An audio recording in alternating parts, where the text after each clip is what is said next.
DRB news में आप सभी का स्वागत है। मैं हूं सैयद सलमान और आज हम बात करेंगे निर्जला एकादशी की। आज पूरे देश में निर्जला एकादशी धूमधाम से मनाई जा रही है और इस विषय पर बात करने के लिए हमारे साथ हैं वरिष्ठ पत्रकार अभय मिश्र जी। अभय जी, आपका बहुत बहुत स्वागत है। धन्यवाद। अभय जी, हम लोगों ने सोचा कि एक निर्जला एकादशी पर एक कार्यक्रम इसलिए रखा जाए कि नई पीढ़ी आजकल कई धार्मिक मान्यताओं से दूर रहती है, उन्हें जानकारी नहीं होती है।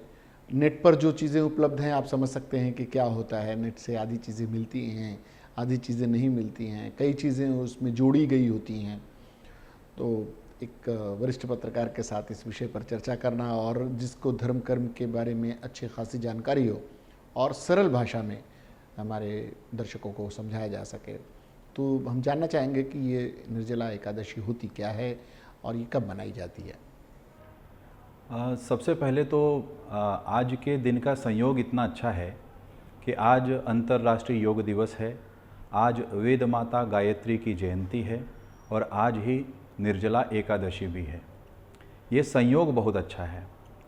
एकादशी के बारे में आपको बताऊं कि एकादशी धर्म अर्थ काम मोक्ष इसकी प्राप्ति के लिए आम लोग, आम जनता, भक्तजन करते हैं। इसमें भी एक साल में कुल 24 एकादशी होती है। 24 एकादशी में लोग अपना जो नीति नियम के अनुसार उसका पालन करते हैं, व्रत करते हैं और उसका अनुसंधान करते हैं। तो ये मनाना, एकादशी को बनाना, कई एकादशी होती है। हम लोग देखते हैं कि आषाढ़ी एकादशी है, अलग अलग एकादशी लोग मनाते हैं। तो इसमें और बाकी एकादशी में, निर्जला एकादशी और बाकी एकादशी में फ़र्क क्या है?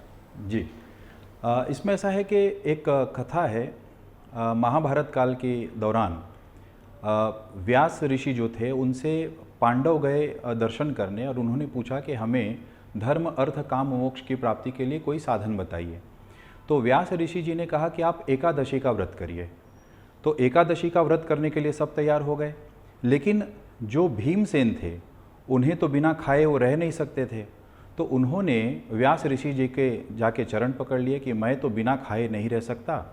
दरअसल उसमें भी शास्त्रों में ऐसा कहा गया है कि हमारे शरीर के अंदर एक कई प्रकार की अग्नि होती है। जैसे वायु होता है तो वायु भी हमारे 49 प्रकार के वायु होते हैं, उसी प्रकार अग्नि भी कई प्रकार की होती है। उसमें वृक नाम की अग्नि जो है भीमसेन के भीतर उनकी भूख को बढ़ाती रहती थी हमेशा, इसलिए वो हमेशा कुछ न कुछ खाते रहते थे और कसरत करते थे, अपना गदा चलाते थे। तो उन्होंने व्यास ऋषि के चरण पकड़े और कहा कि मुझसे तो भूख बर्दाश्त नहीं होती, मुझे कुछ ऐसा बताइए, मैं व्रत वगैरह तो नहीं कर सकता, वो भी साल भर 24 एकादशी मैं नहीं कर पाऊँगा। तब व्यास ऋषि जी ने उन्हें कहा कि अगर आप 24 एकादशी नहीं कर सकते तो आप केवल एक एकादशी करिए, जो ज्येष्ठ मास की शुक्ल पक्ष की एकादशी आती है, निर्जला एकादशी जिसे कहते हैं, उसको आप कर लेंगे तो आप जो है बाकी की 23 एकादशी करने का भी पुण्य आपको प्राप्त हो जाएगा। तो ये इसकी विशेषता भी है। इसके ये एक एकादशी का लोग व्रत भी रखते हैं और खान पान से दूर रहना और कई तरह की एक शारीरिक और मानसिक उनके भीतर एक आत्मिक, एक आध्यात्मिकता भी आ जाती है इससे। तो इसके लाभ क्या हैं और जिसे धार्मिक लाभ कहें या फिर आप कहें कि इसके एक आध्यात्मिक लाभ भी इसका है और कुछ फल इसका मिलता हो इस व्रत को रखने से, तो वो क्या विशेषताएं हैं इसकी?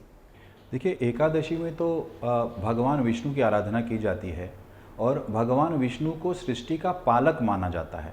तो एक अभिभावक के रूप में, एक परम अभिभावक के रूप में भगवान विष्णु की पूजा होती है। और आपका दूसरा प्रश्न क्या था कि इसके कई चीज़ें ना, इसमें आध्यात्मिक शक्ति भी आप में आती जी, है, तो एक शारीरिक भी, आपके जो डिटॉक्स भी होते हैं जी। आप एक अगर इसे साइंटिफिक आप देखें, जी जी जितने रोजे उपवास और व्रत रखे जाते हैं जी इसका एक साइंटिफिक रीज़न भी माना जाता है। जी। जब समझाते हैं हमारे गुरुजन तो ये बताते हैं कि भाई इसका मात्र इसे धार्मिक एंगल से ना देखें जी। आप इसका आध्यात्मिक एंगल भी देखें कि इससे भीतर से शक्ति आती है। बिल्कुल। एक व्रत रखने से आपको अपनी इंद्रियों पर कंट्रोल करना आता बिल्कुल, है बिल्कुल। कि भाई आप हमेशा खा रहे हैं, पी रहे हैं, लेकिन इस वक्त आप थोड़ा सा कंट्रोल करते हैं, जी। वो एक आध्यात्मिक शक्ति भी आती है। और फिर ये माना जाता है कि जब हम थोड़ा सा धर्मभीरू लोग हैं हमारे देश में ज़्यादा और अन्य देशों में भी, तो ये है कि भाई हमने ये किया है, ईश्वर की उपासना के लिए हमने व्रत किया है, तो इसका हमें ये फल मिलेगा। जी, अब इसमें व्रत को हमें थोड़ा सा बारीकी से समझना चाहिए कि व्रत और उपवास में फ़र्क होता है। जी हाँ, लोग उपवास को व्रत और व्रत को उपवास समझते मान हैं। लेते हैं। जी दरअसल उपवास व्रत का एक अंग है। जी व्रत अर्थात संकल्प। जी आपने जीवन जीने की एक पद्धति को स्वीकार कर लिया है, आपको उसी अनुसार आपको आपका जीवन यापन दिनचर्या उसी प्रकार की होनी चाहिए, ये होता है व्रत। व्रत के दौरान आप उपवास उसका एक अंग है कि उपवास भी करना है आपको। जी ठीक है, उससे दोनों चीज़ें होती हैं। एक तो जैसा आपने कहा शरीर का एक शुद्धिकरण तो होता ही है कि हम लगातार खाते पीते रहते हैं, सब रहते हैं। उसका थोड़ा मैं वैज्ञानिक आधार बता रहा हूँ कि थोड़ा सा शरीर को, पेट को, हमारी जो आंतरिक प्रणाली है शरीर की, उसे भी थोड़ा सा आराम देने के लिए भी एक व्रत या उपवास किया जाना चाहिए। और उसमें हम फल फ्रूट खाएं, थोड़ी सी मतलब सात्विक चीज़ें तो हम खाते ही हैं, थोड़ा सा पेट को आराम दें, थोड़ी उसको भी थोड़ा सा जितना रिलैक्सेशन होगा हमारी अंतर की मतलब शरीर के अंदर की चीज़ों को, उतना वो और तेज़ी के साथ आगे काम करेगी। इस प्रकार ये काम होता है। और दूसरा वो कि आज हमने ईश्वर के लिए, अपने इष्ट देव के लिए हमने उपवास रखा, हमने और इतनी आराधना की, तो इसका ये फल, तो इसमें क्या माना जाता है? निर्जला एकादशी में का क्या फल मिलता है, ऐसा माना जाता है? देखिए, एकादशी जो है जैसा मैंने शुरुआत में ही कहा कि धर्म अर्थ काम मोक्ष, एक गृहस्थ व्यक्ति को ये चार चीज़ों के लिए वो सब काम करता है।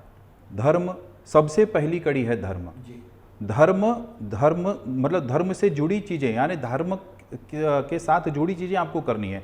अधर्म करते हुए आपको अर्थ नहीं कमाना है, ये उसका है। धर्म, फिर अर्थ, फिर काम। काम यानी आपकी कामना, गृहस्थ जीवन में जो जो आपकी कामनाएं होती, मुझे ये मिल जाए, ये मिल जाए, ये मिल जाए, तो जैसा कि भगवान विष्णु पालक हैं, तो वो आपकी कामनाओं की पूर्ति करते रहते हैं। और आखिर में होता है मोक्ष।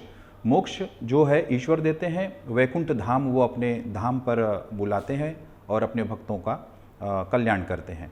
इसमें भी एकादशी की एक और, इसको जो योग सिद्धांत में माना गया है, एकादशी हमारी 5 इंद्रियां, कर्मेंद्रिय और 5 ज्ञानेंद्रियां हैं और एक हमारा मन है। तो इन 11 को एकाग्र करके जो ईश्वर की आराधना की जाती है, वह उस एक ईश्वर की आराधना की जाती है, वो एकादशी की आराधना है। तो नई पीढ़ी को क्या बताना चाहेंगे? क्योंकि नई पीढ़ी हमारी किसी भी धर्म और संप्रदाय से जुड़ी हो, ये वो थोड़ा सा इन चीज़ों से दूर होती जा रही है। हालांकि जो नए बच्चे इन चीज़ों को अपनाते हैं, बहुत ही सख्ती से और बहुत प्रेम से और बहुत ही अपनत्व के भाव से अपनाते हैं, लेकिन जो दूर होते हैं, कुछ शिक्षा प्रणाली का, कुछ उन पर शिक्षा का बोझ, कुछ ज़माने की जो जिम्मेदारियां आती जाती हैं, उससे कटते जाते हैं, उनके लिए क्या संदेश देना चाहेंगे, खासकर युवा पीढ़ी के लिए? नहीं, संदेश तो सबसे पहले उस हर एक परिवार में की जिम्मेदारी है ये कि आप किसी भी सभ्यता को स्वीकार करते हो, आप हिंदू हो, मुस्लिम हो, आप क्रिश्चियन हो, एक शुरुआत से हमारे ऋषि मुनि और हमारे जो संत हैं, उन्होंने एक जीवन व्यवस्था दी है कि उन्हें पता है कि ये समझिए जैसे आइंस्टाइन के बारे में कहा जाता है कि वो 100 बार फेल हुए, 100वीं बार वो पास हुए, कोई प्रयोग कर रहे थे, और 99 बार वो फेल हुए। तो उनसे जब पूछा गया कि आपको ऐसा नहीं लगता कि आपने जो 99 बार काम किया वो आपका व्यर्थ गया? उन्होंने कहा नहीं, मुझे ये पता चला कि इस 99 तरीके से अगर हम काम करेंगे तो काम नहीं होगा। तो ये हमारे परिवार की, हमारे परिजनों की, बड़े बुजुर्गों की जिम्मेदारी है कि एक परंपरा के रूप में स्वीकार करें बच्चे, उसके लिए उसका एक, और आज की तारीख में क्या है कि बच्चे, नई उम्र के बच्चे उसका वैज्ञानिक आधार मानते हैं। तो उसका वैज्ञानिक आधार, जैसे अभी हमने बात की कि उपवास का एक शरीर को रेस्ट देने के लिए भी एक प्रक्रिया है, और ईश्वर आराधना तो कम से कम एक परमपिता परमेश्वर है, एक कोई शक्ति है जो पूरे संसार को चला रही है, ये हर धर्म मान रहा है। तो उस शक्ति की आराधना के लिए एक व्यवस्था बनानी है। आप एकादशी का व्रत करें, आप प्रदोष का करें, आप संकष्ट चतुर्थी करें, या अन्य तिथियों को जो वार आते हैं वार के अनुसार करें, तिथि के अनुसार करें। व्रत आपके जीवन पद्धति को व्यवस्थित करने का एक मार्ग है। अभय जी, बहुत आए आपने बहुत ही अच्छे से, एक जिस तरह के पर्व आते रहते हैं, और उन पर्व की एक विशेषता होती है, उस विशेषता से लोग वाकिफ़ नहीं होते हैं। हमारा प्रयास होता है कि हम इस बहाने आपके माध्यम से, आप जैसे मित्रों के माध्यम से उन पर्वों के बारे में, उन जितने भी इस तरह के त्यौहार आते हैं, छोटे छोटे बड़े बड़े, वो हम उन्हें समझा सकें, बता सकें। ये हमारा एक छोटा सा प्रयास था। इस प्रयास में आप शामिल हुए, आपका बहुत बहुत शुक्रिया। आपने बहुत अच्छी जानकारियाँ दी। फिर दोबारा हम आपको ऐसे ही किसी विषय पर ज़रूर आमंत्रित करेंगे। आपका आना हमारे लिए सौभाग्य है। बहुत बहुत धन्यवाद आपका। ये थे अभय मिश्र जी, वरिष्ठ पत्रकार, जिन्होंने बात रखी निर्जला एकादशी की। ऐसे ही छोटे छोटे पर्वों को लेकर और छोटी छोटी बातों को लेकर, जो हमारे संस्कार हैं, जो हमारी संस्कृति है, जो हमारे पर्व हैं, जिसे हम भूलते हैं, भूल जाते हैं या भूलने का नाटक करते हैं, हम आपके बीच ज़रूर लेकर आते रहेंगे। उससे जुड़े मार्गदर्शन आपको बताते रहेंगे, उनकी विशेषताएं आपको बताते रहेंगे। और ये हमारा प्रयास आपको कैसा लगा, इस पर ज़रूर आप अपने कमेंट हमें दें। इसके लिए हमारे चैनल को सब्सक्राइब करना ना भूलें, DRV को सब्सक्राइब करें और लाइक करना ना भूलें। फ़िलहाल वक्त हो चला आपसे विदा लेने का। सैयद सलमान को, DRV न्यूज़ की पूरी टीम को और हमारे मित्र अभय मिश्र जी को दीजिए इजाज़त। इसके बाद भी खबरों और कार्यक्रमों का सिलसिला जारी रहेगा। देखते रहिए DRV न्यूज़। जय हिंद।